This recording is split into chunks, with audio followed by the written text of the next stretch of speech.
Imagina algo por un momento. Ahora mismo, mientras escuchas estas palabras, mientras estás sentado cómodamente en tu silla, mientras respiras tranquilamente, algo extraordinario está sucediendo. 10.000 partículas invisibles están atravesando tu cuerpo cada segundo. No las puedes sentir, no las puedes ver, no las puedes oír, pero están ahí. Han viajado millones, incluso miles de millones de años luz para llegar hasta ti. Algunas nacieron en la explosión de una estrella moribunda, otras fueron lanzadas desde los bordes de un agujero negro supermasivo, y otras, las más misteriosas de todas, vinieron de lugares que ni siquiera podemos identificar, con energías tan absurdamente altas que rompen cada regla de la física que creíamos entender. Estas partículas se llaman rayos cósmicos, y son, literalmente, las balas más antiguas, más rápidas y más poderosas del universo.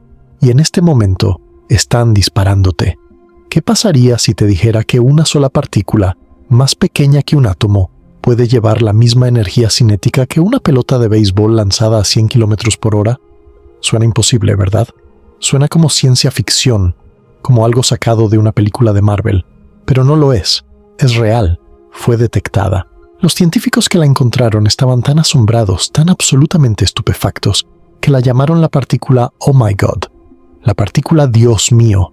Y después de más de 30 años todavía no podemos explicar cómo existe. Todavía no podemos explicar de dónde vino. Todavía no podemos explicar cómo alcanzó una energía 40 millones de veces mayor que cualquier cosa que el acelerador de partículas más poderoso construido por la humanidad puede producir. 40 millones de veces. Piensa en eso por un segundo. El Gran Colisionador de Hadrones, la máquina más compleja y costosa jamás construida por el ser humano, con un túnel de 27 kilómetros bajo la frontera franco-suiza, capaz de acelerar protones hasta el 99.99999% de la velocidad de la luz, no es nada comparado con lo que el universo puede hacer de forma natural. Absolutamente nada. Déjame darte algunos números que van a sacudir los cimientos de lo que crees saber sobre el universo. Cada segundo, aproximadamente 10.000 partículas de rayos cósmicos golpean cada metro cuadrado de la atmósfera terrestre. Eso significa que mientras lees esta frase, billones de partículas están bombardeando nuestro planeta. Los rayos cósmicos han sido encontrados con energías que superan los 320 exaelectronvoltios. Para ponerlo en perspectiva, un solo protón, una partícula subatómica tan pequeña que necesitarías alinear 10 billones de ellas para cubrir un centímetro, llevaba consigo la energía suficiente para encender una bombilla. Un solo protón, una sola partícula, con la energía de un objeto macroscópico. Eso no debería ser posible. Eso desafía todo lo que la física nos dice sobre cómo funciona el universo a escalas subatómicas. Y sin embargo, ahí está. El universo no necesita nuestro permiso para romper sus propias reglas. Pero eso no es todo. Los rayos cósmicos pueden haber causado mutaciones en el ADN que llevaron a la evolución de la vida en la Tierra. Eso significa que tú, con tus ojos leyendo estas palabras, con tu cerebro procesando esta información, podrías existir gracias a los rayos cósmicos. Podrías ser el producto de una bala disparada desde una estrella que explotó hace miles de millones de años. Los rayos cósmicos han alterado bits en computadoras, han causado accidentes aéreos y pueden haber cambiado resultados de elecciones. Los astronautas reportan ver misteriosos destellos de luz con los ojos cerrados cuando están en el espacio, y esos destellos son rayos cósmicos golpeando directamente sus retinas. Los rayos cósmicos nos ayudaron a descubrir el muón, el positrón, que es antimateria, y el pión. Fueron el acelerador de partículas de la naturaleza mucho antes de que nosotros construyéramos uno. La naturaleza siempre llega primero. Siempre. Hoy vamos a embarcarnos en el viaje más increíble que puedas imaginar. Vamos a seguir el camino de un rayo cósmico desde el momento en que una estrella explota a miles de millones de años luz de distancia, a través del vacío intergaláctico, navegando campos magnéticos, esquivando fotones del fondo cósmico de microondas, entrando en nuestro sistema solar, atravesando el campo magnético de la Tierra, chocando contra un átomo de nitrógeno a 30 kilómetros sobre tu cabeza, creando una cascada de miles de millones de partículas secundarias. Y finalmente, uno de esos productos, un muón, atravesando el techo de tu casa, pasando por tu cuerpo y saliendo por el otro lado. Todo ese viaje, desde una explosión cósmica hasta tu cuerpo, y lo vamos a explorar desde cada ángulo posible. ¿Qué son los rayos cósmicos? ¿De dónde vienen? ¿Cómo viajan? ¿Por qué rompen las leyes de la física? ¿Qué nos hacen? Y los misterios más grandes que todavía no hemos resuelto. Así que si alguna vez has mirado al cielo nocturno y te has preguntado qué secretos esconde el universo, quédate conmigo, porque lo que estás a punto de descubrir va a cambiar completamente la forma en que ves la realidad. Antes de sumergirnos en este océano de conocimiento, necesito pedirte algo. Si eres de esas personas que sienten curiosidad por el cosmos, si te apasiona entender cómo funciona realmente el universo, suscríbete a este canal. Cada video es una inmersión profunda como esta. Dale al botón de me gusta. Y déjame un comentario ahora mismo respondiendo esta pregunta. ¿Sabías que los rayos cósmicos estaban atravesando tu cuerpo en este momento? ¿Sí o no? Quiero ver cuántos de ustedes ya conocían este hecho extraordinario. Ahora, empecemos por el principio. Y el principio, como tantas veces en la ciencia, comienza con un nombre que es una mentira. Rayos cósmicos. Suena poético, ¿verdad? Suena como si fueran rayos de luz provenientes del cosmos. Haces de energía electromagnética, viajando a través del espacio como láser celestiales. Pero no lo son. No son rayos en absoluto. Son partículas. Partículas sólidas, con masa, con carga eléctrica, viajando a velocidades cercanas a la de la luz. El nombre es un accidente histórico. Un error que se quedó pegado como tantos otros en la ciencia. Fue Robert Millikan, el famoso físico estadounidense ganador del Premio Nobel, quien acuñó el término Cosmic Rays en la década de 1920, porque en aquel entonces los científicos pensaban que estaban lidiando con radiación electromagnética de alta energía, similar a los rayos gamma. Pensaban que era luz muy energética, sí, pero luz al fin y al cabo. Estaban equivocados, completamente equivocados. Lo que realmente viaja desde las profundidades del espacio no son fotones sin masa viajando a la velocidad de la luz. Son núcleos atómicos completos, protones principalmente, acelerados a velocidades que desafían la imaginación. Imagina llamar a una bala un destello de luz. Eso es esencialmente lo que hicimos con los rayos cósmicos. Les dimos el nombre equivocado, y ese nombre se quedó para siempre. Entonces, ¿qué son realmente? Cuando deshaces la capa de nomenclatura errónea y miras lo que realmente está viajando a través del espacio, encuentras una composición fascinante. Aproximadamente el 90% de los rayos cósmicos son protones, que son simplemente núcleos de hidrógeno, el elemento más simple y abundante del universo. Tiene sentido si lo piensas. El hidrógeno constituye alrededor del 75% de toda la materia bariónica del cosmos, así que naturalmente, la mayoría de las partículas aceleradas en eventos violentos serán protones. Luego viene el 9% que son partículas alfa, que son núcleos de helio, 2 protones y 2 neutrones empaquetados juntos. Y finalmente, ese 1% restante son núcleos de elementos más pesados, carbono, oxígeno, hierro y todo lo que hay en medio. Estos son los verdaderos pesos pesados, los proyectiles blindados del cosmos. Un núcleo de hierro viajando cerca de la velocidad de la luz es como una bala de cañón cósmica, y cuando golpea la atmósfera, el espectáculo que crea es absolutamente espectacular. También hay una pequeña fracción de electrones y positrones, los positrones siendo la antimateria del electrón, idénticos en masa pero con carga opuesta. La presencia de positrones en los rayos cósmicos es uno de los misterios actuales más intrigantes, porque hay más de los que nuestros modelos predicen y nadie está completamente seguro de por qué. Pero la historia de cómo descubrimos los rayos cósmicos es quizás tan fascinante como los rayos cósmicos mismos. Viajaremos al año 1900, a los albores del siglo XX, cuando la física estaba a punto de ser revolucionada de maneras que nadie podía imaginar. En aquellos tiempos, los científicos habían notado algo extraño con un instrumento llamado electroscopio. Un electroscopio es un dispositivo simple pero elegante. Tiene 2 láminas delgadas de metal, generalmente oro, que cuando se cargan eléctricamente se separan entre sí debido a la repulsión electrostática. Si dejas un electroscopio cargado sin tocarlo, eventualmente las láminas vuelven a juntarse porque la carga se disipa. Esto era conocido. Lo que confundía a los científicos era la velocidad a la cual se descargaba. Incluso cuando blindaban el electroscopio contra todas las fuentes conocidas de radiación, incluso cuando lo aislaban lo mejor que podían, la carga se escapaba. Algo invisible estaba ionizando el aire alrededor del instrumento, neutralizando la carga. Pero, ¿qué? La explicación más lógica en aquel momento era la radiactividad natural del suelo. Elementos como el uranio, el torio y el radio estaban presentes en la corteza terrestre, y su radiación podía ionizar el aire. Parecía razonable. Si la radiación venía del suelo, entonces cuanto más te alejaras del suelo, menor debería ser la ionización, y más lentamente debería descargarse el electroscopio. Era una hipótesis limpia, elegante y completamente verificable. Y aquí es donde entra en escena un hombre extraordinariamente valiente llamado Victor Hess. Era un físico austríaco, y en 1912 decidió poner a prueba esta hipótesis de la manera más directa y arriesgada posible, subiendo en un globo aerostático. No una vez, no 2 veces, 10 veces.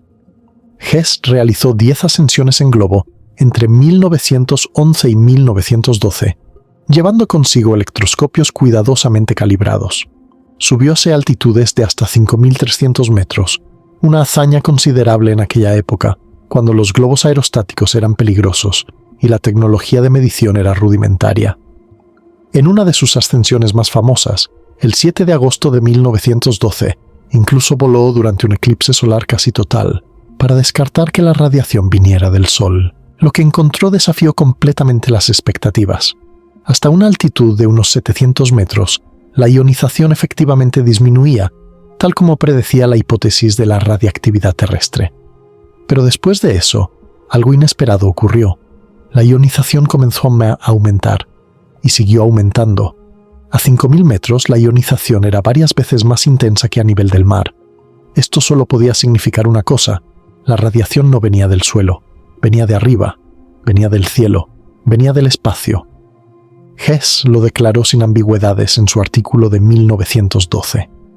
Los resultados de mis observaciones son mejor explicados por la suposición de que una radiación de muy alto poder de penetración entra en nuestra atmósfera desde arriba, del cosmos, del espacio profundo. Algo desconocido, invisible e increíblemente penetrante estaba bombardeando la Tierra continuamente. Por este descubrimiento, Victor Hess recibió el Premio Nobel de Física en 1936, y con ese premio nació oficialmente el campo de la física de rayos cósmicos, un campo que revolucionaría nuestra comprensión del universo. Vale la pena mencionar también a Domenico Pacini, un físico italiano que a menudo es injustamente olvidado en esta historia. Pacini realizó experimentos sumergiendo electroscopios bajo el agua del océano y en lagos, y mostró que la ionización disminuía bajo el agua, lo que sugería que gran parte de la radiación no podía venir de la Tierra. Sus trabajos, publicados incluso antes que los de Hess, fueron una contribución fundamental, aunque la historia le negó gran parte del reconocimiento que merecía. Ahora que sabemos qué son los rayos cósmicos y cómo fueron descubiertos, necesitamos hablar de algo que realmente va a ampliar tu percepción de la realidad: la escala de energía de estas partículas. Porque cuando digo que los rayos cósmicos cubren un rango enorme de energías, quiero decir un rango que es casi incomprensible para la mente humana. El espectro de energía de los rayos cósmicos abarca más de 12 órdenes de magnitud. Para entender qué significa esto, imagina una regla donde un extremo representa 1 centímetro y el otro extremo representa la distancia de la Tierra al Sol. Esa es la diferencia entre las energías más bajas y las más altas de los rayos cósmicos. En el extremo inferior tenemos los rayos cósmicos solares, partículas relativamente modestas emitidas por nuestro propio Sol durante erupciones solares y eyecciones de masa coronal. Estas partículas tienen energías del orden de millones de electronvoltios, lo cual suena impresionante hasta que miras el otro extremo del espectro. En el rango medio encontramos los rayos cósmicos galácticos, partículas aceleradas dentro de nuestra propia Vía Láctea, principalmente por restos de supernovas. Estas pueden alcanzar energías de hasta alrededor de 3.000 billones de electronvoltios, o 3 PeV, que es el equivalente a 3 por 10 a la 15 electronvoltios. Y en el extremo superior, los monstruos absolutos, los rayos cósmicos de ultraalta energía, partículas que vienen de más allá de nuestra galaxia y que pueden alcanzar energías superiores a 100 trillones de electronvoltios. 100 eV, 10 a la 20 electronvoltios. Lo fascinante del espectro de energía de los rayos cósmicos es su forma. Si graficas el número de partículas que llegan a cada energía, obtienes una curva que desciende suavemente, pero que tiene características distintivas que los científicos han nombrado de manera bastante poética. Hay una estructura llamada la rodilla, ubicada a aproximadamente 3 por 10 a la 15 electronvoltios, donde el espectro se empina notablemente. Es como si alguien hubiera doblado la curva. Luego hay una segunda rodilla alrededor de 4 por 10 a la 17 electronvoltios. Después viene el tobillo, alrededor de 5 por 10 a la 18 electronvoltios, donde el espectro se aplana un poco. Y finalmente, a las energías más extremas, podría haber algo que algunos llaman el dedo del pie, donde el espectro parece cortarse abruptamente. La rodilla, el tobillo, el dedo del pie. Como si el espectro de rayos cósmicos fuera el perfil de una pierna cósmica. Cada una de estas características nos dice algo profundo sobre los mecanismos de aceleración, las fuentes y la propagación de los rayos cósmicos. La rodilla probablemente marca el límite de lo que los restos de supernovas pueden acelerar. El tobillo probablemente señala la transición de fuentes galácticas a extragalácticas, y el corte a las energías más altas podría estar relacionado con el límite GZK, del cual hablaremos extensamente más adelante, porque ahí es donde la física se rompe de verdad. Para apreciar realmente cuán extremas son las energías más altas, hagamos una comparación directa. El gran colisionador de hadrones, el LHC, la máquina más poderosa jamás construida por la humanidad, puede acelerar protones hasta una energía de 13 teraelectronvoltios. 13 teraelectronvoltios. 13 por 10 a la 12 electronvoltios. Eso es impresionante. Requirió miles de los mejores ingenieros del mundo, un túnel de 27 kilómetros, imanes superconductores enfriados a temperaturas más frías que el espacio exterior, y un presupuesto de miles de millones de euros. Y aún así, el rayo cósmico más energético jamás detectado tenía una energía de 320 por 10 a la 18 electronvoltios. Eso es 40 millones de veces más que el LHC. 40 millones. Para igualar esa energía con un acelerador de partículas convencional, necesitaríamos construir uno del tamaño de la órbita de Mercurio alrededor del Sol. El universo nos supera en capacidad de aceleración de partículas por un factor de 40 millones, y lo hace gratis, sin presupuesto, sin ingenieros, sin propuestas de financiación, solo con la violencia pura de los eventos más extremos del cosmos. Ahora, hablemos de la composición con un poco más de detalle, porque la composición de los rayos cósmicos nos revela secretos profundos sobre el universo. Los rayos cósmicos que llegan a la parte superior de la atmósfera se denominan rayos cósmicos primarios. Estos son los viajeros originales, las partículas que realmente hicieron el viaje desde sus fuentes distantes. Pero cuando un rayo cósmico primario golpea un átomo en la parte superior de la atmósfera, crea lo que se llama una cascada de partículas secundarias, una lluvia atmosférica extensa. Es como una bola de billar que golpea el triángulo de bolas en la mesa, excepto que cada bola que se dispersa también golpea más bolas, y esas golpean más, y así sucesivamente, creando una avalancha de partículas que se extiende hacia abajo a través de la atmósfera como un cono invertido. Estas partículas secundarias son lo que realmente nos golpea a nivel del suelo. Muones, electrones, positrones, fotones gamma, neutrones, neutrinos, todo un zoológico de partículas creado a partir de una sola colisión original. La dominancia de los protones en la composición de los rayos cósmicos tiene una explicación elegante en su simplicidad. El hidrógeno es, por un margen enorme, el elemento más abundante del universo. Aproximadamente 3/4 partes de toda la materia ordinaria del cosmos es hidrógeno. Cuando ocurre un evento violento, una explosión de supernova, un chorro relativista de un agujero negro, una colisión entre galaxias, la mayoría de las partículas disponibles para ser aceleradas son protones. Es simplemente una cuestión de probabilidad y abundancia. Los núcleos de helio, siendo el segundo elemento más abundante, constituyen la segunda fracción más grande. Y los elementos pesados, que son mucho más raros en el universo, forman solo una pequeña fracción. Sin embargo, esa pequeña fracción es extraordinariamente informativa. La composición de los núcleos pesados en los rayos cósmicos difiere de la composición estándar del sistema solar en formas que nos dicen cómo fueron acelerados y cuánto tiempo viajaron. Hay un componente de los rayos cósmicos que merece especial atención por su misterio: la antimateria. Los rayos cósmicos contienen positrones, que son las antipartículas de los electrones, y antiprotones. Algunos de estos se producen de manera secundaria cuando los rayos cósmicos chocan con el gas interestelar, así que su presencia no es sorprendente en sí misma. Lo que es sorprendente es la cantidad, El satélite Pamela y posteriormente el detector AMS-02 en la Estación Espacial Internacional descubrieron que hay más positrones de los que nuestros modelos estándar de producción secundaria predicen, especialmente a energías superiores a unos 10 gigaelectronvoltios. Este exceso de positrones es uno de los misterios abiertos más emocionantes en la astrofísica actual. ¿De dónde vienen estos positrones extra? Hay dos explicaciones principales que compiten entre sí. La primera es que púlsares cercanos, estrellas de neutrones que giran rápidamente, están produciendo pares electrón-positrón en sus magnetosferas y liberándolos al medio interestelar. La segunda, mucho más emocionante, es que estos positrones podrían ser productos de la aniquilación de partículas de materia oscura. Si la materia oscura está hecha de partículas que se aniquilan entre sí cuando se encuentran, uno de los productos de esa aniquilación podría ser pares de electrones y positrones. Detectar este exceso de positrones podría ser una de las primeras señales indirectas de materia oscura que jamás hayamos observado, o podría ser simplemente púlsares haciendo lo que los púlsares hacen. El debate continúa y es uno de los más apasionados en la astrofísica moderna. Y no podemos hablar de los rayos cósmicos como mensajeros sin mencionar a los neutrinos y los rayos gamma. Los neutrinos son partículas fantasmales que casi nunca interactúan con la materia. Pueden atravesar la Tierra entera sin tocar un solo átomo. Cuando un rayo cósmico choca con materia o radiación cerca de su fuente, puede producir piones, y esos piones al decaer producen neutrinos. Esos neutrinos viajan en línea recta, sin ser desviados por campos magnéticos, directamente desde la fuente hasta nosotros.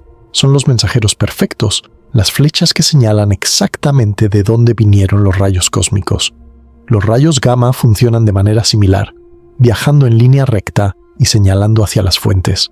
Juntos, neutrinos, rayos gamma y rayos cósmicos forman la tríada de la astronomía de múltiples mensajeros, un enfoque revolucionario que nos permite estudiar los eventos más violentos del universo desde múltiples ángulos simultáneamente.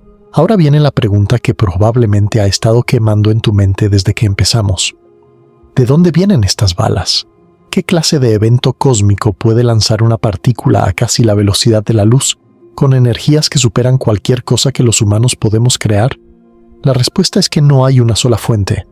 Los rayos cósmicos vienen de múltiples fuentes, cada una responsable de diferentes rangos de energía, como diferentes calibres de armas en un arsenal cósmico. Y vamos a explorar cada una de ellas. Empecemos con la fuente más cercana y más familiar, nuestro propio Sol. Sí, nuestra estrella, esa bola de plasma aparentemente tranquila que ilumina nuestros días, es también una fuente de rayos cósmicos. Pero los rayos cósmicos solares son los bebés de la familia, las partículas de menor energía en el espectro. Se producen durante erupciones solares y eyecciones de masa coronal, los eventos explosivos que ocurren en la superficie del Sol, cuando las líneas de campo magnético se retuercen, se reconectan y liberan cantidades enormes de energía. Durante una erupción solar particularmente intensa, el Sol puede lanzar al espacio enormes cantidades de protones y iones pesados, acelerados a energías de hasta unos pocos gigaelectronvoltios.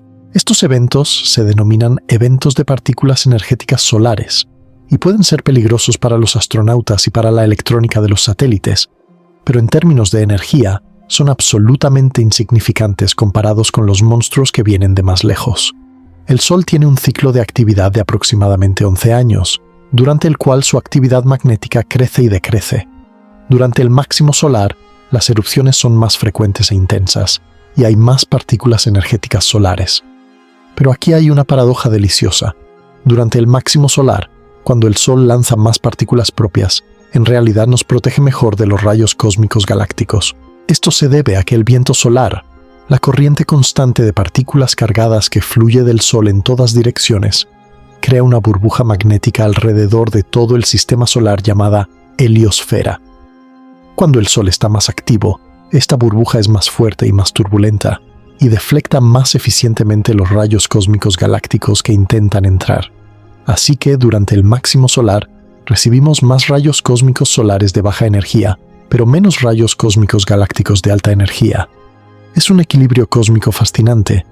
No podemos hablar del Sol como fuente de rayos cósmicos sin mencionar el evento más extremo de la historia solar registrada, el evento Carrington de 1859. El 1 de septiembre de ese año, el astrónomo Richard Carrington estaba observando manchas solares cuando presenció una erupción solar de magnitud extraordinaria. La eyección de masa coronal asociada viajó desde el Sol hasta la Tierra en solo 17 horas, un tiempo de tránsito extremadamente rápido que indica la violencia del evento. Cuando golpeó la magnetosfera terrestre, causó la tormenta geomagnética más intensa jamás registrada. Las auroras boreales se vieron hasta en latitudes tropicales, en Cuba, en Jamaica, en Hawái. Los sistemas de telégrafo en todo el mundo fallaron, y algunos operadores de telégrafo reportaron recibir descargas eléctricas de sus equipos. Algunos telégrafos incluso siguieron funcionando después de ser desconectados de sus baterías, alimentados únicamente por las corrientes inducidas por la tormenta geomagnética. Si un evento Carrington ocurriera hoy, las consecuencias serían catastróficas. Nuestra civilización depende de satélites, redes eléctricas, telecomunicaciones e Internet. Una tormenta geomagnética de esa magnitud podría destruir transformadores de alta tensión en todo el mundo, dejar sin electricidad a continentes enteros durante semanas o meses, y causar daños económicos estimados en billones de dólares. Es uno de los escenarios de desastre natural más preocupantes y menos discutidos que enfrenta la humanidad. Pero los rayos cósmicos solares, con todas sus amenazas, son solo la punta del iceberg. La verdadera fábrica de rayos cósmicos, la fuente principal de las partículas que nos bombardean a diario, son los restos de supernovas. Cuando una estrella masiva, al menos 8 veces la masa de nuestro Sol, agota su combustible nuclear, su núcleo colapsa sobre sí mismo en una fracción de segundo, y la estrella explota en una de las explosiones más poderosas del universo, una supernova. La onda de choque de esta explosión se expande al espacio a velocidades de miles de kilómetros por segundo, barriendo el medio interestelar circundante como una excavadora cósmica. Y es en estas ondas de choque donde los rayos cósmicos galácticos nacen. El mecanismo se llama aceleración difusiva por ondas de choque, o aceleración de Fermi de primer orden, nombrada así en honor a Enrico Fermi, quien propuso la idea original. Funciona de una manera brillante en su simplicidad. Imagina una partícula cargada, un protón, por ejemplo, que se encuentra con la onda de choque de un remanente de supernova. La partícula cruza la onda de choque y entra en la región detrás del frente de choque, donde el gas se mueve turbulentamente. Los campos magnéticos turbulentos en esta región dispersan la partícula, rebotándola de un lado a otro como una pelota de pinball. Eventualmente, la partícula vuelve a cruzar la onda de choque, esta vez en la dirección opuesta, entrando en la región frente al choque. Y aquí está la clave. Cada vez que la partícula cruza la onda de choque, gana un poco de energía. Es como una pelota rebotando entre dos paredes que se acercan lentamente. Cada rebote le da un empujón extra. Y la partícula puede cruzar la onda de choque muchas veces, ganando energía en cada cruce. Después de cientos o miles de cruces, la partícula ha acumulado una cantidad enorme de energía. Es un proceso elegante, eficiente y confirmado por observaciones. Las pruebas observacionales de que los remanentes de supernova aceleran rayos cósmicos son múltiples y convincentes. El remanente de la supernova de Tycho, observada por el astrónomo danés Tycho Brahe en 1572, muestra emisión de rayos X no térmica en su borde, exactamente donde las partículas deberían estar siendo aceleradas. La nebulosa del Cangrejo, el remanente de la supernova observada por astrónomos chinos en 1054, es una de las fuentes de rayos gamma más brillantes del cielo, y esos rayos gamma son producidos por partículas aceleradas a energías extremas. SN 1006, el remanente de una supernova que fue visible a simple vista en el año 1006, muestra los bordes más nítidos de emisión de rayos X de sincrotrón, evidencia directa de electrones acelerados a energías teraelectronvoltio, y más recientemente, observatorios como LHASSG en China han detectado fotones gamma de energías superiores a un petaelectronvoltio, provenientes de fuentes dentro de nuestra galaxia, los llamados pebatrones, que son las fábricas de los rayos cósmicos más energéticos de nuestra galaxia. Sin embargo, hay un problema, un gran problema. Los remanentes de supernova, por poderosos que sean, tienen un límite.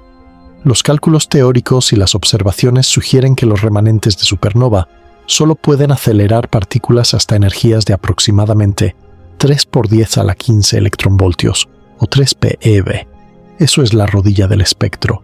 Más allá de eso, las partículas escapan del remanente antes de poder ganar más energía, pero observamos rayos cósmicos con energías miles y millones de veces mayores. Entonces, ¿qué los acelera? Para responder esa pregunta, necesitamos mirar más allá de nuestra galaxia, hacia los objetos más extremos del universo. Los núcleos galácticos activos son una de las candidatas más fuertes para la aceleración de rayos cósmicos de ultra alta energía. Un núcleo galáctico activo, o AGN por sus siglas en inglés, es esencialmente una galaxia con un agujero negro supermasivo en su centro, que está activamente devorando materia. Estos agujeros negros pueden tener masas de millones o incluso miles de millones de veces la masa del Sol, y la materia que cae hacia ellos forma un disco de acreción increíblemente caliente y luminoso. Pero lo que hace a los AGN verdaderos aceleradores cósmicos son sus chorros relativistas. Algunos AGN disparan chorros de plasma a velocidades cercanas a la de la luz, extendiéndose por cientos de miles de años luz en el espacio. Estos chorros contienen campos magnéticos intensos y ondas de choque internas que pueden acelerar partículas a energías enormes. Cuando uno de estos chorros apunta directamente hacia nosotros, llamamos al objeto un blazar. Los blazares son las fuentes más violentas y variables del cielo en rayos gamma, y son candidatos principales para las fuentes de rayos cósmicos de ultra alta energía. En 2017 ocurrió un avance que cambió el campo para siempre. El Observatorio de Neutrinos IceCube, un detector de 1 kilómetro cúbico enterrado en el hielo de la Antártida, detectó un neutrino de alta energía que pudo ser rastreado hasta un blazar específico llamado TX S05-06+056. Al mismo tiempo, telescopios de rayos gamma detectaron un aumento en la emisión del mismo blazar. Era la primera vez que se identificaba una fuente de rayos cósmicos de alta energía usando múltiples mensajeros, neutrinos y rayos gamma simultáneamente. Este descubrimiento fue revolucionario porque los neutrinos, a diferencia de los rayos cósmicos cargados, viajan en línea recta y señalan directamente a su fuente. Fue la pistola humeante que necesitábamos. Al menos algunos rayos cósmicos de alta energía vienen de blazares. Centaurus A, la galaxia con núcleo activo más cercana a nosotros, ubicada a solo 11 millones de años luz, es otro sospechoso principal. El observatorio Pierre Auger ha detectado una ligera sobreabundancia de rayos cósmicos de ultra alta energía en la dirección general de Centaurus A, aunque los campos magnéticos intermedios hacen que la correlación no sea perfecta. Luego están las explosiones de rayos gamma, los eventos más energéticos del universo después del Big Bang mismo. Una explosión de rayos gamma, o GRB por sus siglas en inglés, libera en pocos segundos más energía que la que nuestro Sol producirá en toda su vida de 10.000 millones de años. Hay dos tipos principales. Los GRB largos, que duran más de 2 segundos, se cree que son producidos por el colapso de estrellas supermasivas, hipernovas, cuando su núcleo colapsa directamente en un agujero negro y lanza chorros relativistas que perforan la estrella moribunda. Los GRB cortos, que duran menos de 2 segundos, se cree que son producidos por la fusión de 2 estrellas de neutrones o de una estrella de neutrones con un agujero negro. En ambos casos, las condiciones de choque interno y externo dentro del chorro son perfectas para la aceleración de partículas a las energías más extremas. Algunos modelos sugieren que las explosiones de rayos gamma podrían ser responsables de los rayos cósmicos más energéticos de todos, aquellos que superan los 100 exaelectronvoltios. Los púlsares y magnetares representan otra fuente fascinante. Un púlsar es una estrella de neutrones que gira rápidamente, emitiendo haces de radiación desde sus polos magnéticos como un faro cósmico. Algunos púlsares giran cientos de veces por segundo, y sus campos magnéticos son del orden de 1 billón de Gauss, billones de veces más fuertes que el campo magnético de la Tierra.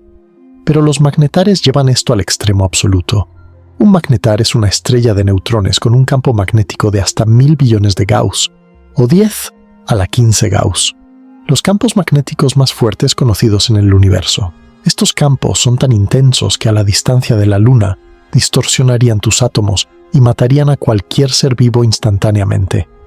Las nebulosas de viento de púlsar, las burbujas de partículas relativistas que rodean a estos objetos, son aceleradores de partículas naturales confirmados. El púlsar de Vela y Geminga, 2 púlsares relativamente cercanos a nuestro sistema solar, son fuentes sospechosas de parte de los rayos cósmicos y positrones que detectamos en nuestra vecindad. A escalas aún mayores, Los cúmulos de galaxias y las estructuras a gran escala del universo también pueden acelerar partículas. Cuando dos cúmulos de galaxias colisionan, se crean ondas de choque a escalas de millones de años luz. Estas ondas de choque son las estructuras de aceleración más grandes del universo, y las radioreliquisas, enormes arcos de emisión de radio detectados en las periferias de cúmulos en colisión, son la evidencia observacional de que partículas están siendo aceleradas en estos sitios. Además, las ondas de choque de acreción en los bordes de los filamentos cósmicos, las grandes estructuras en forma de red que conectan los cúmulos de galaxias, podrían contribuir también a la población de rayos cósmicos de ultra alta energía. Y luego están las fuentes exóticas, las más especulativas pero también las más emocionantes. ¿Podrían algunos rayos cósmicos venir de la materia oscura? Si la materia oscura está compuesta por partículas pesadas que se aniquilan entre sí o que decaen, los productos de esas reacciones podrían incluir partículas de alta energía que observaríamos como rayos cósmicos. El exceso de positrones detectado por Pamela y AMS-02 podría ser una señal de esto. Los defectos topológicos del universo temprano, como cuerdas cósmicas o monopolos magnéticos, también podrían producir rayos cósmicos si existen.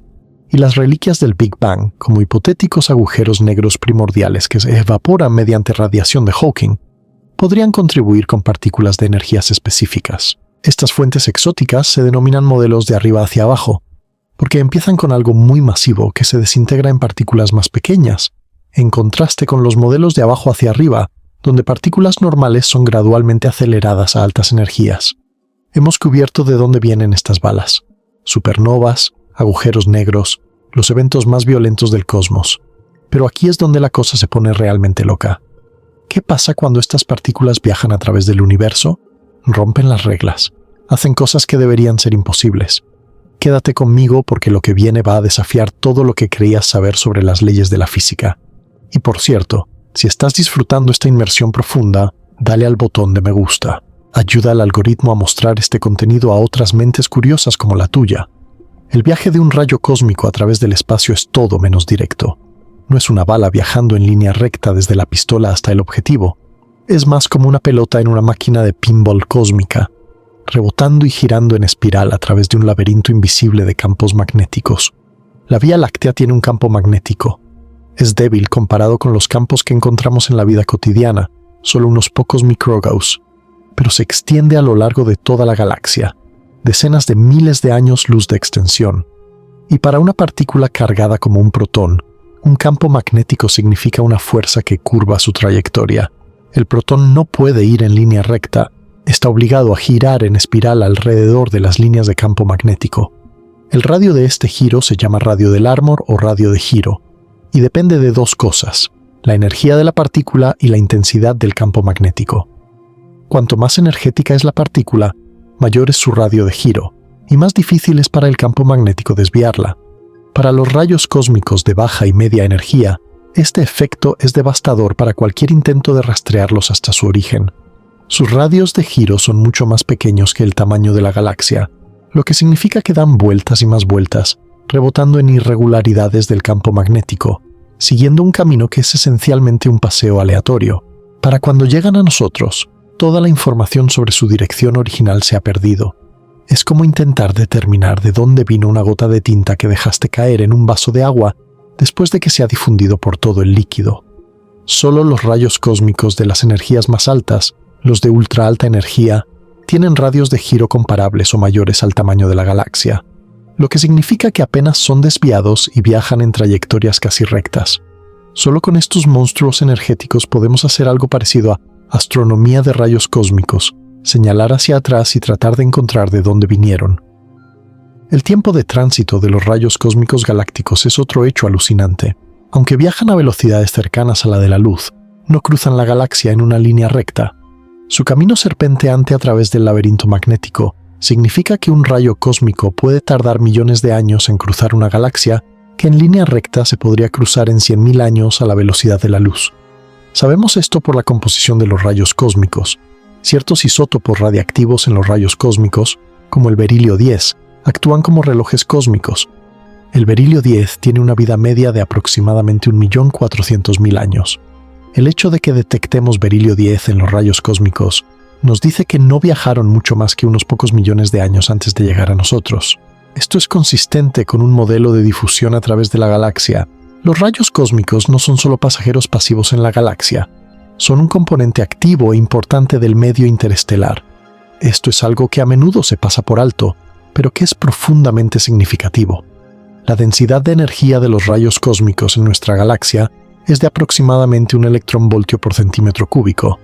Eso es aproximadamente lo mismo que la densidad de energía de la luz estelar y la densidad de energía del campo magnético galáctico. Esta coincidencia no es casualidad.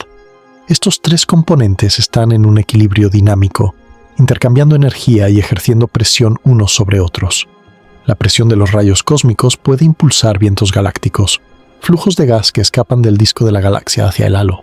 Esto afecta la formación de estrellas, la evolución química de la galaxia y su estructura a gran escala. Los rayos cósmicos no son simplemente balas que atraviesan el espacio, son uno de los pilares que sostienen la estructura de las galaxias. Para los rayos cósmicos que escapan de sus galaxias de origen y viajan por el espacio intergaláctico, el viaje presenta desafíos diferentes. Los campos magnéticos intergalácticos son mucho más débiles que los galácticos, probablemente del orden de nanogauss o incluso menos, pero se extienden a lo largo de distancias enormes, decenas o cientos de millones de años luz. La fuerza exacta de estos campos es una de las grandes incógnitas de la astrofísica, porque son extremadamente difíciles de medir. Si son lo suficientemente fuertes, pueden desviar significativamente incluso los rayos cósmicos de ultra alta energía, borrando la información direccional y haciéndolo imposible rastrearlos hasta sus fuentes. Si son débiles, entonces deberíamos poder hacer astronomía de rayos cósmicos con los eventos de más alta energía. El observatorio Pierre-Auger ha detectado una anisotropía dipolar en la llegada de los rayos cósmicos de ultra alta energía, un exceso sutil, pero estadísticamente significativo de partículas viniendo de una dirección particular del cielo, y esa dirección apunta lejos del centro de nuestra galaxia. Esto es una evidencia fuerte de que estos rayos cósmicos son de origen extragaláctico, no galáctico. Vienen de fuera de la Vía Láctea, pero identificar las fuentes específicas sigue siendo un desafío enorme. Y ahora llegamos al corazón del misterio, el límite GZK. Esta es la parte donde la física se rompe, donde las predicciones teóricas dicen una cosa y el universo hace otra, y donde todo lo que creíamos entender sobre la interacción entre las partículas y la radiación se pone en cuestión. En 1966, tres físicos, Kenneth Greisen en Estados Unidos y Georgy Zatsepin y Vadim Kuzmin en la Unión Soviética, de forma independiente, llegaron a una conclusión teórica que parecía sólida como una roca. Razonaron de la siguiente manera: el universo está lleno de fotones del fondo cósmico de microondas, la radiación remanente del Big Bang. Estos fotones están en todas partes, son omnipresentes, y su densidad es de aproximadamente 400 fotones por centímetro cúbico. No importa dónde estés en el universo, estás bañado en este mar de fotones de microondas. Ahora, para un protón de baja energía, estos fotones son completamente inofensivos. Pero para un protón de ultra alta energía, viajando muy cerca de la velocidad de la luz, la situación es radicalmente diferente. Debido a la relatividad especial, en el marco de referencia del protón ultrarrápido, estos fotones de microondas no son fotones de microondas suaves. Debido al efecto Doppler relativista, aparecen como fotones gamma de altísima energía, y cuando un protón choca con un fotón gamma de suficiente energía, puede ocurrir una reacción nuclear. El protón y el fotón producen un delta plus, una resonancia bariónica que inmediatamente decae en un protón y un pión neutro, o en un neutrón y un pión cargado. El resultado neto es que el protón pierde una fracción significativa de su energía en cada una de estas interacciones, y dado que los fotones del fondo cósmico de microondas están en todas partes, un protón de ultra alta energía sufrirá muchas de estas interacciones a lo largo de su viaje. Greisen, Zatsepin y Kuzmin calcularon que esto debería imponer un límite efectivo a la energía de los rayos cósmicos que podemos observar. Específicamente, protones con energías superiores aproximadamente 5 por 10 a la 19 electronvoltios, unos 50 hexaelectronvoltios, que viajen más de unos 160 millones de años luz, deberían haber perdido suficiente energía para caer por debajo de este umbral antes de llegar a nosotros. Es decir, hay un horizonte, llamado el horizonte GZK, más allá del cual no deberíamos poder ver rayos cósmicos de ultra alta energía. Es como una niebla cósmica que borra las balas más energéticas si vienen de muy lejos. Este límite parecía absolutamente sólido. Estaba basado en física bien entendida, la relatividad especial, el fondo cósmico de microondas, la producción de piones. Nada exótico, nada especulativo, pura física establecida, y por lo tanto, predecía con confianza que nunca deberíamos observar un rayo cósmico de más de unos 60 exaelectronvoltios proveniente de una fuente distante. Pero el universo tenía otros planes. Lo que sigue es una de las historias más extraordinarias en toda la historia de la física. El 15 de octubre de 1991, estamos en el Dogway Proving Ground, un área de pruebas militares en el desierto de Utah, Estados Unidos. En este lugar remoto y desolado, un detector llamado Fly's Eye, el ojo de la mosca, vigilaba el cielo nocturno. El Fly's Eye era un conjunto de espejos y tubos fotomultiplicadores diseñados para detectar la luz de fluorescencia producida cuando un rayo cósmico de alta energía golpea la atmósfera y crea una cascada de partículas. Cada partícula secundaria en la cascada excita moléculas de nitrógeno en el aire, que emiten un brillo ultravioleta tenue al desexcitarse. Si la cascada es lo suficientemente grande, lo suficientemente energética, el Fly's Eye puede captar ese brillo y reconstruir la energía y la dirección del rayo cósmico original. Esa noche era una noche de observación rutinaria. Los detectores hacían su trabajo silencioso, escaneando el cielo, registrando eventos. Nada fuera de lo ordinario. Hasta que una señal llegó. Una señal que hizo que los científicos se quedaran mirando sus pantallas con incredulidad total. Una sola partícula, un solo evento, una medición que no tenía sentido. La energía reconstruida de ese rayo cósmico era de 320 exaelectronvoltios, 3.2 por 10 a la 20 electronvoltios. Eso es 320 quintillones de electronvoltios. Eso es 40 millones de veces la energía máxima del gran colisionador de hadrones. Eso es 6 veces más que el límite GZK, 6 veces más. Para poner esto en perspectiva humana, esa energía, concentrada en una sola partícula subatómica, era equivalente a la energía cinética de una pelota de béisbol de 142 gramos viajando a 96 kilómetros por hora. Imagínalo, toda la energía de una pelota lanzada por un pitcher profesional, toda esa fuerza que puedes sentir cuando una pelota golpea un guante, todo ese impulso, estaba concentrado no en una pelota de béisbol, no en un grano de arena, no en una molécula, sino en una sola partícula más pequeña que un átomo. La densidad de energía es inconcebible. Es como comprimir toda la energía de un relámpago en algo más pequeño que un protón. Los científicos que analizaron los datos no podían creerlo. Verificaron una y otra vez. Revisaron los detectores, recalibraron, buscaron errores. No había error. La partícula era real. Y cuando finalmente aceptaron lo que habían encontrado, la nombraron de la única manera que tenía sentido en ese momento. La partícula Oh My God. La partícula Dios mío. Porque eso fue exactamente lo que dijeron cuando vieron los números. Déjame llevarte aún más profundo en el abismo de lo absurdo que era esta partícula. Su factor de Lorentz, la medida de cuán cerca estaba de la velocidad de la luz, era de aproximadamente 3.2 por 10 a la 11. Eso significa que el tiempo para esta partícula se movía 320,000 millones de veces más lento que para nosotros. Si tú viajaras a esta velocidad, podrías cruzar todo el universo observable, 93,000 millones de años luz de diámetro, en aproximadamente 22 segundos de tu propio tiempo. 22 segundos para cruzar el universo. Eso es lo que la dilatación temporal relativista hace a estas velocidades extremas. La temperatura equivalente de esta partícula, si pudieras convertir su energía cinética en temperatura, sería de 3.5 por 10 a la 31 Kelvin. Compara eso con el centro del Sol, que está a unos 15 millones de Kelvin. La partícula Oh My God era 2 cuatrillones de veces más caliente que el centro del Sol. No hay palabras humanas que puedan capturar adecuadamente lo extremo de este objeto. Y aquí está el problema fundamental que la partícula Oh My God presenta.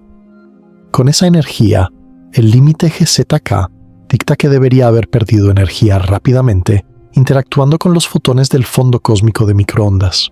para llegar a nosotros con esa energía, debía haber sido acelerada dentro del horizonte GCSK, es decir, dentro de unos 160 millones de años luz de la Tierra.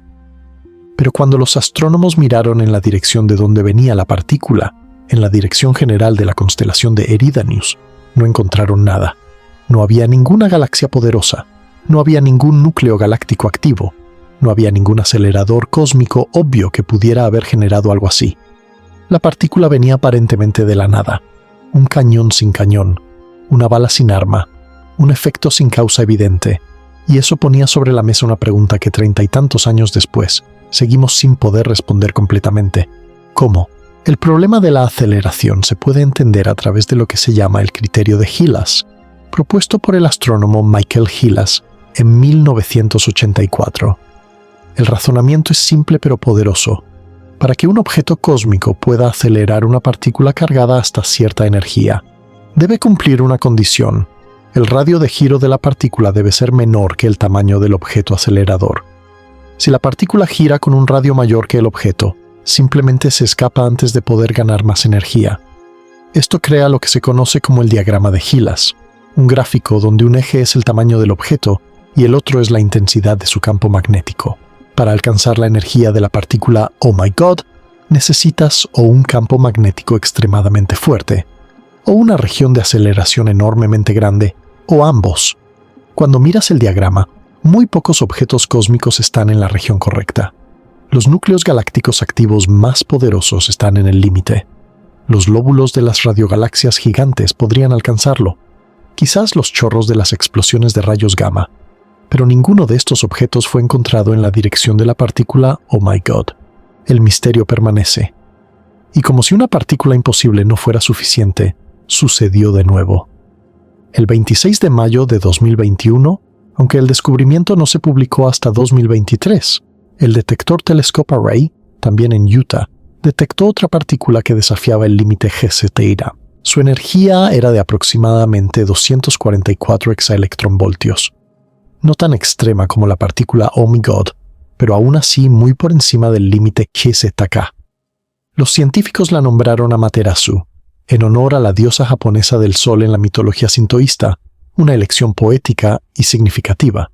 Pero lo que hizo que Amaterasu fuera aún más desconcertante que la partícula Oh My God fue su dirección de origen. Cuando rastrearon su trayectoria hacia atrás, señalaba hacia lo que se conoce como el vacío local, una región del espacio prácticamente vacía. No solo no había una fuente obvia, básicamente no había nada, ninguna galaxia significativa, ninguna estructura a gran escala, solo vacío, un desierto cósmico. Es como encontrar una bala de cañón que viene del medio del océano, donde no hay ningún barco, ninguna isla, nada. La partícula Amaterasu hizo que el misterio fuera exponencialmente más profundo. Ahora no era un caso aislado, era un patrón. Múltiples eventos trans-GZK han sido confirmados por diferentes experimentos. Esto no es un error instrumental, no es una casualidad estadística. Algo real está sucediendo que nuestras teorías no pueden explicar. Entonces, ¿qué posibles explicaciones tenemos? Los científicos han propuesto múltiples hipótesis, cada una más fascinante que la anterior. La primera hipótesis es la de los núcleos pesados. Quizás estas partículas de ultra alta energía no son protones, sino núcleos pesados como el hierro. Un núcleo de hierro con 26 protones experimenta interacciones diferentes con los fotones del fondo cósmico de microondas que un protón individual. En particular, el umbral de energía para la producción de piones es diferente para núcleos pesados, y el principal proceso de pérdida de energía es la fotodesintegración, donde fotones individuales arrancan nucleones del núcleo uno por uno. La escala de energía donde esto se vuelve importante es diferente, lo que podría permitir que núcleos pesados viajen más lejos a energías más altas. Sin embargo, los datos de composición del observatorio Pierre-Auger sugieren una composición mixta a las energías más altas, con evidencia de una componente pesada, lo cual apoya parcialmente esta hipótesis pero no la confirma definitivamente. La segunda hipótesis es que hay una fuente local que no podemos ver.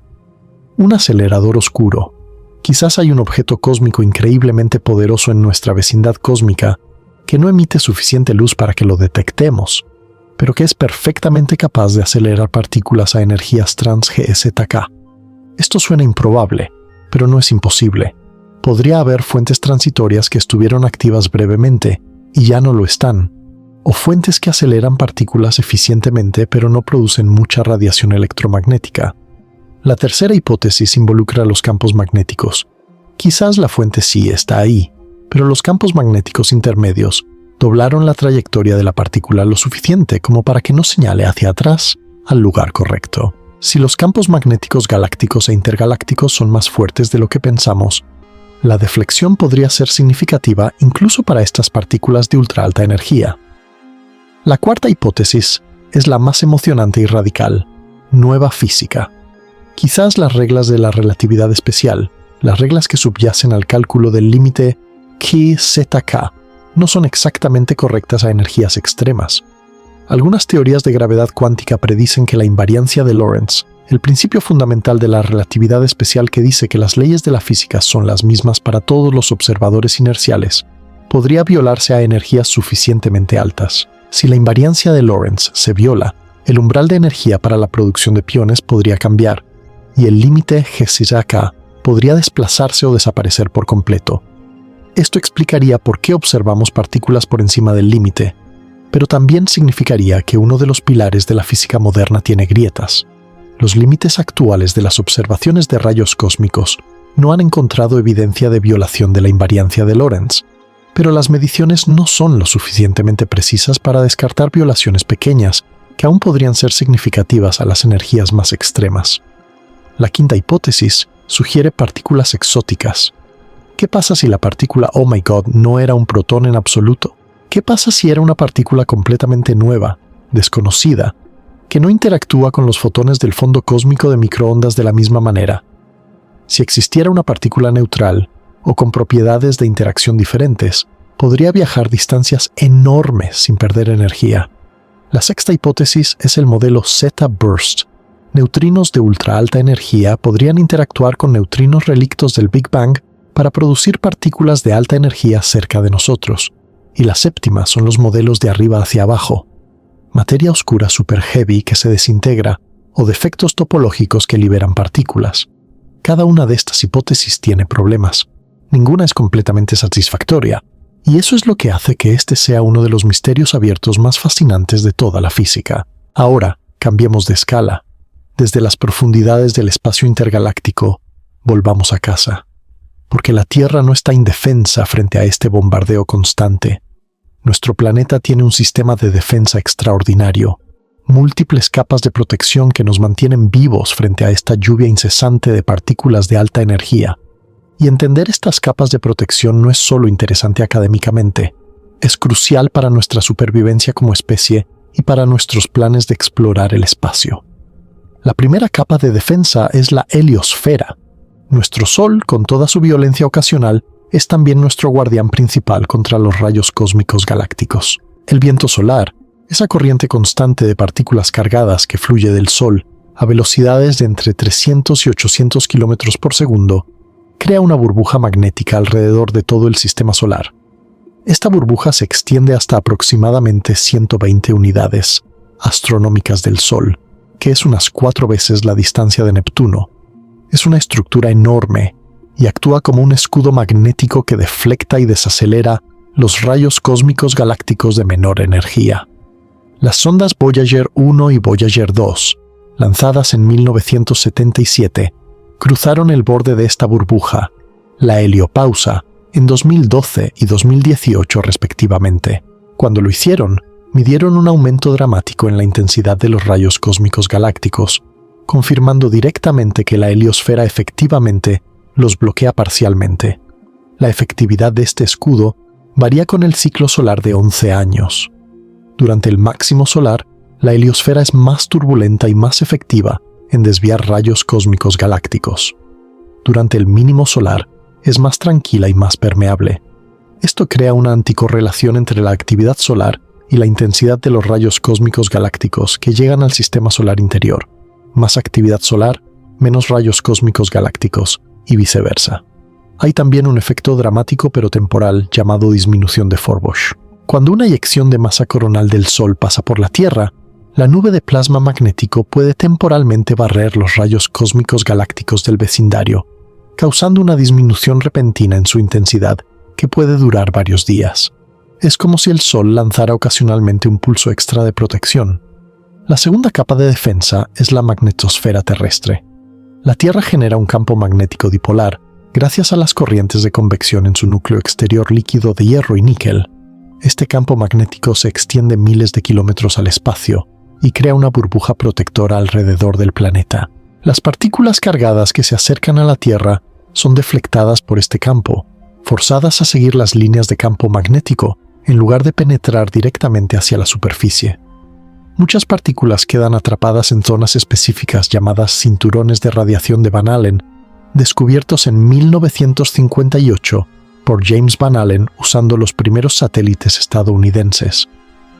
Hay dos cinturones principales: el cinturón interior, centrado a unos 1500 kilómetros de altitud, que contiene principalmente protones de alta energía, y el cinturón exterior, centrado a unos 25.000 kilómetros, que contiene principalmente electrones. La magnetosfera no es perfecta, tiene puntos débiles. El más notable es la anomalía del Atlántico Sur, una región sobre el este de Sudamérica y el Atlántico Sur donde el campo magnético de la Tierra es significativamente más débil que en otras regiones a la misma altitud. Esto se debe a que el dipolo magnético terrestre no está perfectamente centrado en el planeta, sino que está ligeramente desplazado. En la anomalía del Atlántico Sur, los cinturones de radiación de Van Allen se acercan más a la superficie, y los satélites y la Estación Espacial Internacional que pasan por esta zona experimentan una dosis de radiación significativamente mayor. Los astronautas en la ISS reportan ver más destellos de luz con los ojos cerrados cuando pasan sobre esta región, esos destellos siendo el resultado de partículas de alta energía atravesando sus retinas. La protección de la magnetosfera depende de la latitud. En el ecuador el campo magnético es horizontal y las partículas cargadas que vienen del espacio necesitan una energía mínima bastante alta para penetrar.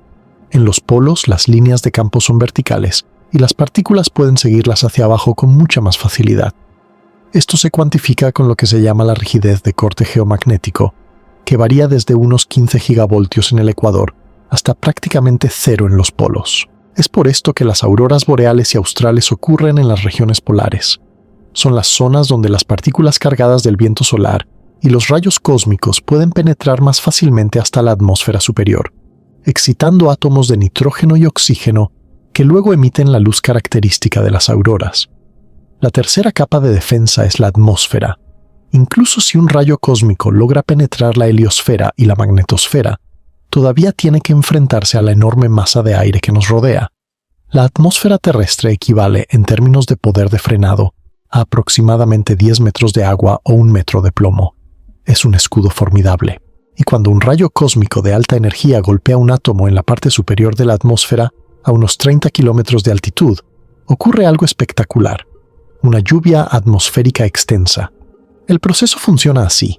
El rayo cósmico primario, digamos un protón de alta energía, colisiona con un núcleo atómico en la atmósfera, generalmente nitrógeno u oxígeno. Esta colisión es increíblemente violenta y produce una ráfaga de partículas secundarias, piones, kaones y otros hadrones.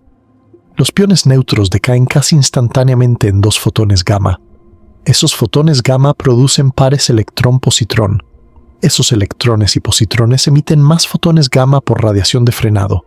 Esos fotones producen más pares, y así sucesivamente, creando una cascada electromagnética que se multiplica exponencialmente.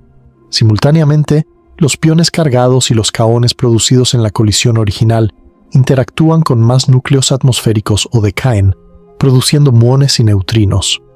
Los muones son como los primos pesados del electrón, 207 veces más masivos, y tienen una propiedad crucial: interactúan muy débilmente con la materia y viajan grandes distancias a través de la atmósfera. Los neutrinos, por supuesto, atraviesan la atmósfera y la Tierra entera sin inmutarse. El resultado final es una cascada de miles de millones de partículas que se extiende como un abanico a medida que desciende por la atmósfera. Para un rayo cósmico de ultra alta energía, la lluvia puede contener más de 10.000 millones de partículas y extenderse varios kilómetros de ancho cuando llega al nivel del suelo. Es un evento colosal desencadenado por una sola partícula subatómica. Lo que llega hasta nosotros a nivel del mar son principalmente muones, Aproximadamente 10.000 muones atraviesan cada metro cuadrado por minuto a nivel del mar. Eso significa que unos 160 muones están pasando a través de tu cuerpo cada segundo, ahora mismo, mientras lees esto. Y aquí hay un hecho absolutamente maravilloso que demuestra la relatividad especial de Einstein de una manera directa y elegante. El muón tiene una vida media de solo 2.2 microsegundos. Eso es 2 millonésimas de segundo. A la velocidad de la luz, en 2.2 microsegundos, solo podría recorrer unos 660 metros. Pero los muones se crean a altitudes de 15 kilómetros o más. ¿Cómo pueden llegar hasta el suelo si deberían desintegrarse después de solo 660 metros? La respuesta es la dilatación temporal. Los muones viajan a velocidades muy cercanas a la de la luz, y a esas velocidades, el tiempo se ralentiza para ellos. Desde nuestra perspectiva, su vida se alarga, dándoles tiempo suficiente para recorrer los 15 kilómetros hasta el suelo antes de desintegrarse. Desde la perspectiva del muón, la distancia hasta el suelo se contrae debido a la contracción de Lorentz. De cualquier manera que lo mires, la relatividad especial explica perfectamente por qué los muones llegan hasta nosotros. Cada muón que pasa a través de tu cuerpo es una prueba viviente de que Einstein tenía razón. Los rayos cósmicos demuestran la teoría de la relatividad miles de millones de veces por segundo en cada metro cuadrado del planeta. La cantidad de protección que nos brinda la atmósfera varía enormemente con la altitud y la latitud. A la altitud de crucero de un avión comercial, unos 10.000 metros, la exposición a rayos cósmicos es entre 100 y 300 veces mayor que a nivel del mar. En los polos, donde la protección magnética es menor, la exposición es mayor que en el ecuador, y bajo tierra, la exposición disminuye rápidamente con la profundidad, porque incluso los muones eventualmente pierden energía y se detienen. A una profundidad de unos pocos kilómetros bajo la superficie, los rayos cósmicos son prácticamente inexistentes, lo cual es crucial para ciertos experimentos de física de partículas que necesitan condiciones libres de ruido cósmico. Hemos visto los 3 escudos que nos protegen, pero ¿qué pasa cuando esos escudos fallan? ¿Qué pasa cuando un rayo cósmico penetra las defensas y golpea algo importante? Ahí es donde las cosas se ponen realmente interesantes y un poco aterradoras. Recuerda suscribirte si aún no lo has hecho y activar las notificaciones, porque vamos a la profundidad máxima en cada video de este canal. Antes de hablar de los efectos de los rayos cósmicos en nuestra tecnología y nuestros cuerpos, debemos rendir homenaje a la contribución más asombrosa de los rayos cósmicos a la ciencia. Fueron el primer acelerador de partículas de la naturaleza. Antes del LHC, antes del tevatrón, antes de cualquier ciclotrón o sincrotrón construido por manos humanas, los rayos cósmicos eran la única herramienta que teníamos para estudiar partículas de alta energía. Y durante décadas, cada nueva partícula fundamental fue descubierta gracias a ellos. Los rayos cósmicos escribieron los primeros capítulos del libro de la física de partículas. Todo comenzó en 1932, cuando un joven físico llamado Carl Anderson estaba estudiando rayos cósmicos usando una cámara de niebla. Una cámara de niebla es un dispositivo elegante, un recipiente sellado lleno de vapor supersaturado. Cuando una partícula cargada pasa a través del vapor, deja una estela de condensación, como la estela de un avión en el cielo, pero a escala microscópica. Si colocas la cámara en un campo magnético, las partículas cargadas positivamente curvan en una dirección y las cargadas negativamente curvan en la otra. El radio de curvatura te dice la masa y la velocidad de la partícula. Anderson estaba observando las trazas dejadas por los rayos cósmicos cuando vio algo que no debería existir. Una traza que se curvaba como la de un electrón, con el mismo radio de curvatura, pero en la dirección equivocada.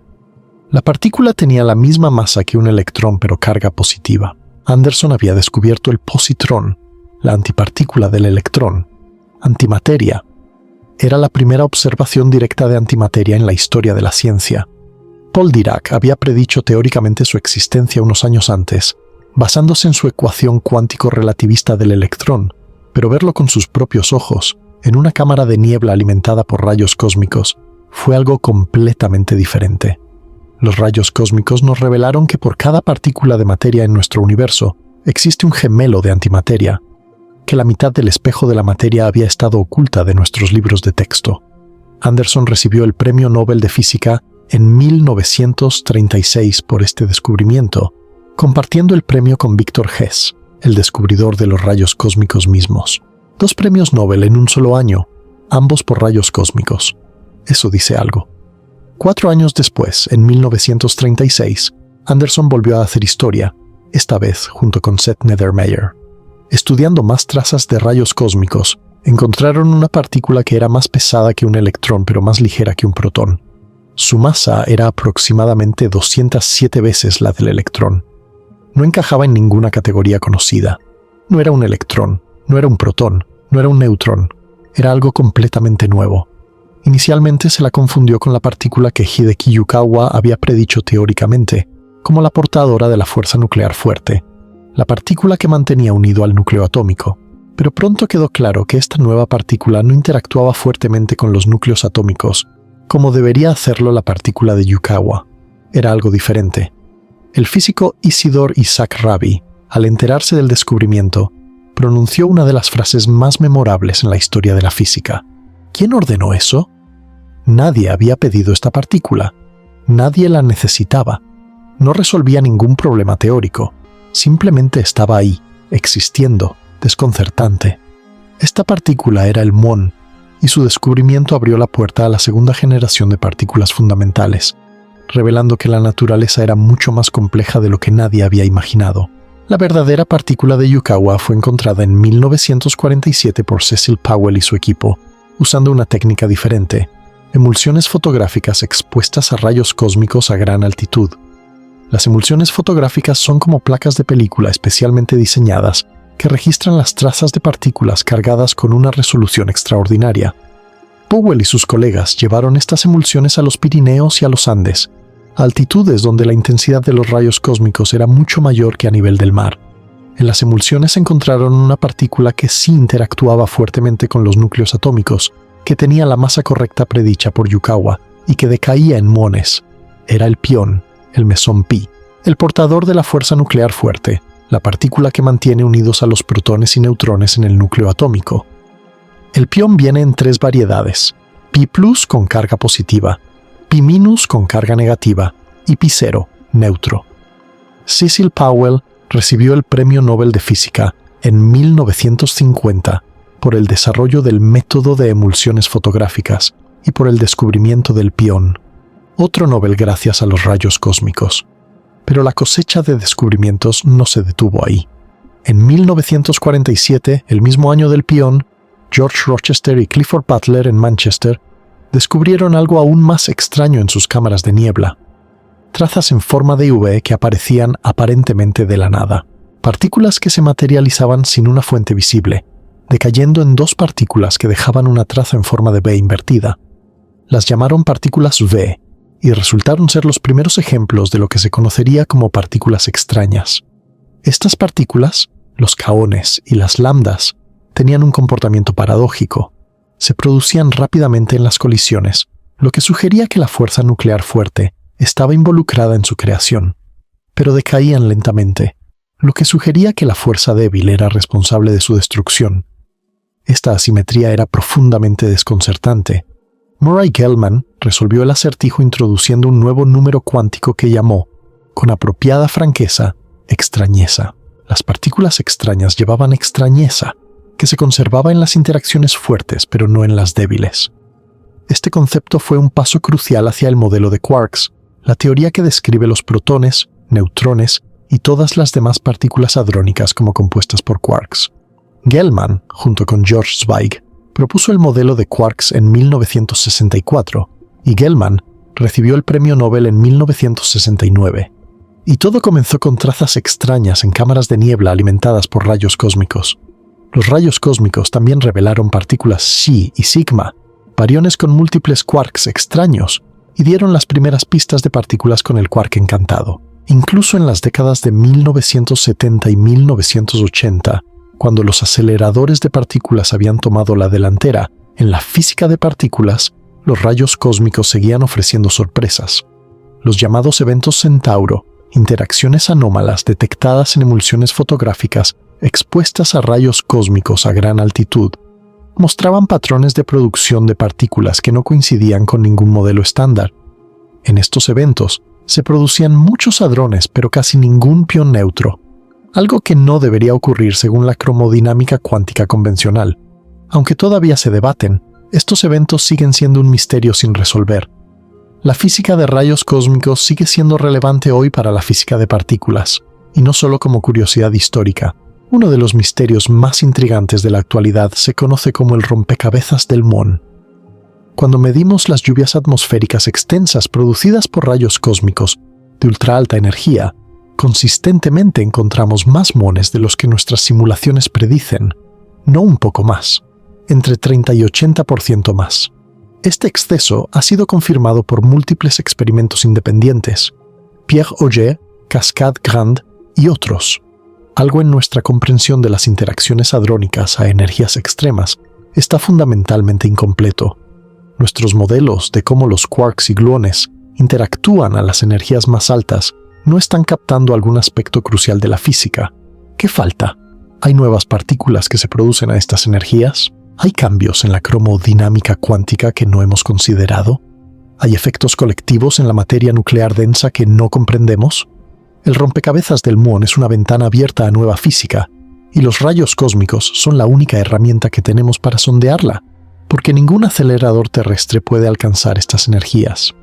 El LHCf, un experimento especial dentro del complejo del LHC, recrea colisiones que simulan interacciones de rayos cósmicos con la atmósfera, pero incluso sus energías son órdenes de magnitud menores que las de los rayos cósmicos más energéticos. La naturaleza sigue estando muy por delante de nosotros. Ahora necesitamos hablar de cómo detectamos estas partículas invisibles, porque los detectores que la humanidad ha construido para capturar rayos cósmicos son algunas de las máquinas más extraordinarias jamás creadas, y su escala, su ambición, su ingenio, rivalizan con cualquier otra hazaña de la ingeniería humana. El Observatorio Pierre Auger, en Argentina, es el mayor detector de rayos cósmicos del mundo. Cubre un área de 3.000 kilómetros cuadrados en La Pampa, Argentina, cerca de la ciudad de Malargüe, en la provincia de Mendoza. Para poner esto en perspectiva, el área del observatorio es mayor que la del pequeño estado de Rhode Island en Estados Unidos. Contiene 1.660 detectores de superficie basados en el efecto Cherenkov en agua, tanques de plástico negro llenos de 12 toneladas de agua ultrapura, cada uno equipado con 3 tubos fotomultiplicadores que detectan la luz Cherenkov, producida cuando las partículas de una lluvia atmosférica pasan a través del agua. Estos tanques están espaciados a 1,5 kilómetros entre sí, formando una red triangular que cubre toda el área. Además, hay 27 telescopios de fluorescencia distribuidos en 4 edificios perimetrales que observan la atmósfera durante las noches claras y sin luna, detectando la tenue luz ultravioleta producida por las cascadas atmosféricas. El observatorio Pierre Auger utiliza ambas técnicas simultáneamente, lo que le da una capacidad de medición híbrida sin precedentes. Ha producido descubrimientos fundamentales, la medición precisa del espectro de energía de los rayos cósmicos de ultra alta energía, la detección de la anisotropía dipolar que confirma el origen extragaláctico, estudios de composición que sugieren una componente pesada a las energías más altas y límites estrictos sobre el flujo de neutrinos y fotones de ultra alta energía. Al otro lado del mundo, en el desierto de Utah, está el Telescope Array, el mayor detector de rayos cósmicos del hemisferio norte. Cubre 700 kilómetros cuadrados con 507 detectores de centelleo en superficie y 3 estaciones de telescopios de fluorescencia. Fue el Telescope Array el que detectó la partícula Amaterasu y ha identificado un intrigante punto caliente, una región del cielo de donde parece venir un exceso estadísticamente significativo de rayos cósmicos de ultra alta energía. Una expansión llamada TAX4 está cuadruplicando el área del detector para obtener más datos sobre este punto caliente y sobre las partículas más energéticas.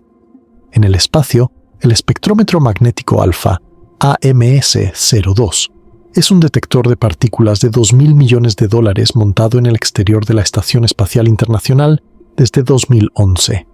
Fue llevado al espacio por el transbordador espacial Endeavour en su última misión. AMS-02 contiene un imán permanente que curva las trayectorias de los rayos cósmicos, permitiendo medir su carga, masa, energía y dirección con una precisión sin precedentes en el espacio. Ha medido los espectros de protones, helio, carbono, oxígeno, electrones, positrones, antiprotones y muchas otras especies con una precisión extraordinaria. Su descubrimiento más discutido es la confirmación del exceso de positrones a altas energías, que, como mencionamos, podría ser una señal de materia oscura o de púlsares cercanos. También ha detectado unos pocos candidatos a antihelio, lo cual, si se confirma, sería absolutamente revolucionario, ya que la presencia de antihelio en los rayos cósmicos es extremadamente difícil de explicar por producción secundaria y podría indicar la existencia de regiones del universo compuestas de antimateria. Otros detectores espaciales incluyen CALET en la ISS, que se especializa en electrones y rayos gamma de alta energía, y DAMPE, un satélite chino que ha medido con precisión el espectro de electrones y positrones cósmicos. Bajo tierra y bajo el agua, los detectores de neutrinos son cruciales para la astronomía de rayos cósmicos. IceCube es quizás el más impresionante de todos. Es un kilómetro cúbico de hielo antártico instrumentado con 5.160 sensores ópticos digitales, enterrados entre 1.400 y 2.400 metros bajo la superficie del Polo Sur. Cuando un neutrino de alta energía interactúa con un átomo en el hielo, produce una partícula cargada que viaja más rápido que la luz en el hielo, emitiendo luz Cherenkov, un cono de luz azulada similar al boom sónico de un avión. Los sensores de IceCube detectan esta luz y reconstruyen la dirección y energía del neutrino original. IceCube ha detectado neutrinos con energías superiores a un petaelectronvoltio, los eventos más energéticos jamás observados dentro de un detector humano, a los que los científicos cariñosamente apodaron Bert y Ernie en honor a los personajes de Plaza Sésamo, y fue IceCube el que logró la histórica detección del neutrino del blazar TX S0506+056 en 2017, Super Kamiokande en Japón, Antares en el Mediterráneo y el futuro KM3NET, también en el Mediterráneo, complementan y expandirán esta capacidad de detección de neutrinos cósmicos. Las técnicas de detección siguen evolucionando. La detección por radio es una frontera emocionante.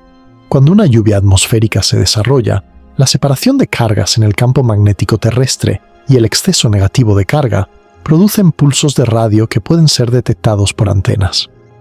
Proyectos como LOFAR y AERA ya están usando esta técnica, y el futuro proyecto GRAND, con 200.000 antenas cubriendo un área enorme, promete detectar neutrinos y rayos cósmicos de ultra alta energía con una sensibilidad sin precedentes.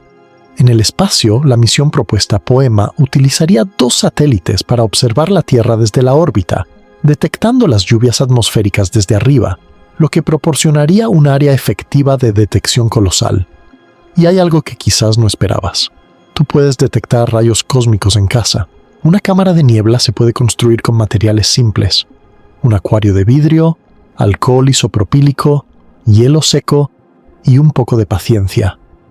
Cuando la pones en funcionamiento, puedes ver con tus propios ojos las trazas de partículas cargadas atravesando el vapor. Cada estela que ves es un rayo cósmico secundario, probablemente un muón, que ha viajado desde las profundidades del espacio. Hay incluso aplicaciones para smartphones que utilizan la cámara del teléfono como detector de muones, ya que ocasionalmente un muón puede depositar suficiente energía en el sensor de la cámara para registrar un píxel brillante. El proyecto CREDO, el Observatorio Cósmico Extremadamente Distribuido, busca crear una red global de detectores de rayos cósmicos usando los teléfonos móviles de ciudadanos científicos alrededor del mundo. Ahora profundicemos en algo que toca directamente nuestras vidas: los rayos cósmicos y la vida en la Tierra. Porque estos visitantes invisibles del espacio no son solo una curiosidad científica abstracta, han moldeado la historia de la vida en nuestro planeta de maneras que apenas estamos comenzando a comprender. Los rayos cósmicos son radiación ionizante. Cuando atraviesan el tejido biológico, arrancan electrones de los átomos, crean radicales libres y pueden dañar directamente las moléculas de ADN. La mayoría de las veces, este daño es reparado por los mecanismos de reparación celular, o la célula dañada muere y es reemplazada. Pero ocasionalmente, el daño causa una mutación en el ADN que se perpetúa cuando la célula se divide. La mayoría de las mutaciones son perjudiciales o neutrales, pero una pequeña fracción puede ser beneficiosa, proporcionando una ventaja evolutiva al organismo. Esta es la materia prima de la evolución por selección natural. Mutaciones aleatorias, algunas de las cuales resultan ser útiles, son seleccionadas y amplificadas a lo largo de generaciones. Los rayos cósmicos han sido una fuente constante de mutaciones durante toda la historia de la vida en la Tierra. Son uno de los motores de la evolución. Cada mutación benéfica que ha impulsado la diversificación de la vida, desde las primeras bacterias hasta los seres humanos, podría haber sido causada, en parte, por una partícula que viajó millones de años desde una explosión estelar. Pero hay periodos en los que la tasa de bombardeo cósmico puede haber aumentado dramáticamente, con consecuencias potencialmente catastróficas. El campo magnético de la Tierra no es constante. Se debilita, se fortalece y periódicamente se invierte completamente, con el polo norte magnético convirtiéndose en el polo sur y viceversa. Durante estos periodos de inversión, y especialmente durante las excursiones magnéticas, cuando el campo se debilita significativamente sin llegar a invertirse completamente, la protección magnética contra los rayos cósmicos disminuye drásticamente. La excursión de Lasham, que ocurrió hace aproximadamente 42.000 años, es un ejemplo fascinante. Durante este evento, el campo magnético de la Tierra se redujo a menos del 10% de su intensidad actual. Esto habría permitido un aumento masivo en el flujo de rayos cósmicos que llegaba a la superficie.